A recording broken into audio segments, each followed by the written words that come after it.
Seda, kas ma olen kogenud tardumist kunagi, ei olegi vist mõtet iseenda käest küsida, vaid pigem küsida iseenda käest, millisel moel praegusel hetkel tardumine väljendub minu elus või millisel moel, millal ma olen seda kogenud. Sest et ma usun, et ei ole ühtegi inimest siin ilmas, kes ei ole olnud tardunud. See on niivõrd tänapäeva ühiskonnas isegi igapäevane muster meie närvisüsteemides, arvestades asjaolusid, et väga palju on stressi, väga palju on pidevat tegutsemist, väga palju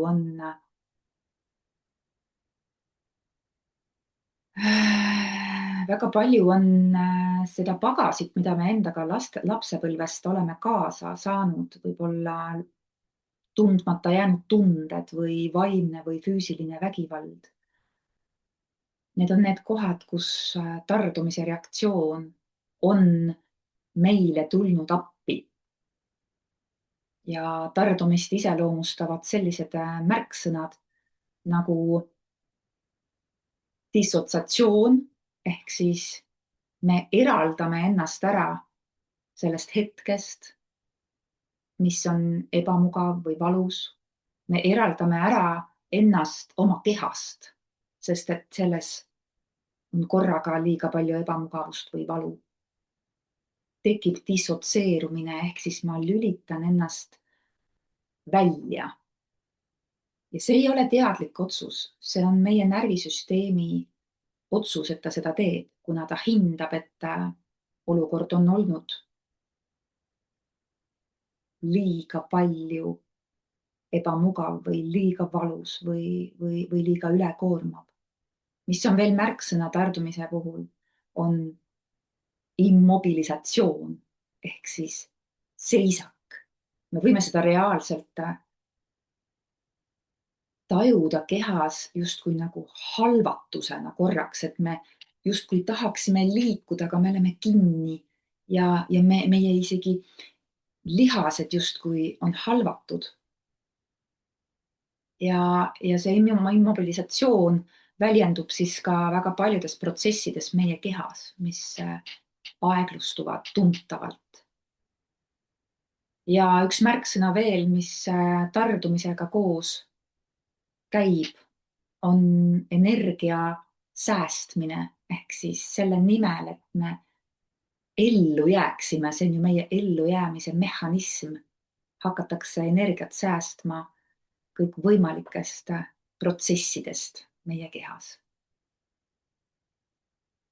Ja kuidas sa võid ennast ära tunda tardumises? On väga palju erinevaid kehalisi, emotsionaalseid, mentaalseid mustreid, mis võivad viitada sellele, et me kogeme tardumist. Näiteks füüsilisel tasandil on selleks raskustunne. Keha on kuidagi nagu mingi nähtamatu koorma all. Jalad on rasked, lihased on rasked. Ei jaksa liikuda. Krooniline väsimus on kindlasti tardumisega seotud. Lihased võivadki olla kas valulikud või tundlikud. Külmatunne näiteks, kuna tardumine mõjutab meie verevarustust, siis võib olla selline pidev külmatunne, käed ja jalad on jahedad. Frozen, freeze, see tuleb ju ka see sõna sellest, et me oleme justkui külmunud ja reaalselt me võime oma kehas tundagi külmatunnet, et arusaamatu külmus. Fibromüalgia on üks selline lihaste valulikkuse sündroom, krooniline, mida seostatakse paljude teaduslike uuringute tulemusel tardumise reaktsiooniga. Aga emotsionaalsel tasandil tardumine on väga paljuski masendunud olek, see tunne, et mul ei ole mõtet siin elus, ma ei näe pointi. mind ei huvita miski, ma ei taha otsustada, ma ei suuda otsustada. Ma lükkan asju edasi, ma ei jaksa inimestega suhelda. Üksilduse tunne kindlasti, see on seotud selle dissotseerumisega, eks ju, mis tardumisega kaasas käib ja kuna dissotseerumises me eraldame ennast teistest, siis sellega tegelikult kaasneb ka selline pidev üksilduse tunne, isegi siis, kui ma olen inimeste keskel. Inimeste keskel, kes hoolivad minust, kes armastavad mind, kes on mulle toeks. Aga ometi ma kogen üksildust ja üksindust ja sellist kurbust, millele ei oska põhjust anda. Samuti on tardumine seotud depressiooniga, läbipõlemisega, enese saboteerimisega, et justkui ma hakkan tegutsema, aga mingi nähtamatu jõud hoiab mind tagasi, ta ei lase mind liikumisse. Ma olen justkui kinni, ma kogen, et ma olen kinni mingite teemadega seotud näiteks oma elus, võib-olla mõne suhtega seoses. Et ma ei saa liikuma, ma olen justkui lõksus, ma ei näe väljapääsu, ma ei näe lahendust. Sest et selles olekus seisundis me ei näegi lahendusi. Me väga sageli kukume ohvri seisundisse, sest et see seisund lihtsalt tingib seda. Sa võid vahepeal toetada oma keha, kuna me nende märksõnadega juba, mida me siia ruumi toome, võime oma närvisüsteemis üles tuua reaktsioone. Märka hetkeks oma hingamist.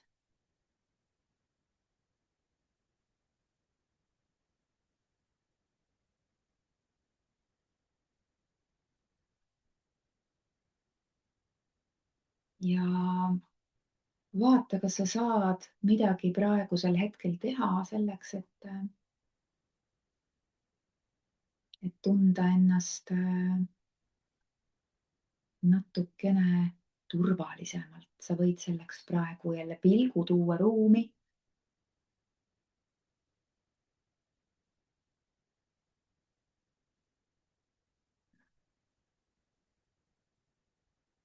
Kuulatada helisid.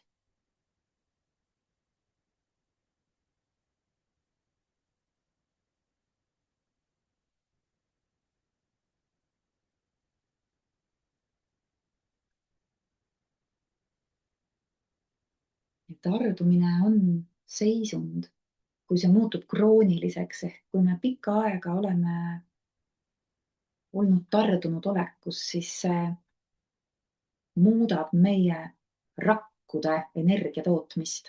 Ehk siis see ei ole enam pelgalt meie närvisüsteemi seisund või meie meeleolu, mis on väga madal või meie mõtted, mis on mustad, vaid reaalselt meie kehas toimuvad muutused.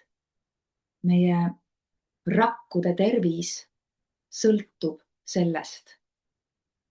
Nimelt meie rakkudes on väikesed mitokondrid ehk nagu tuumajaamad, mis toodavad energiat.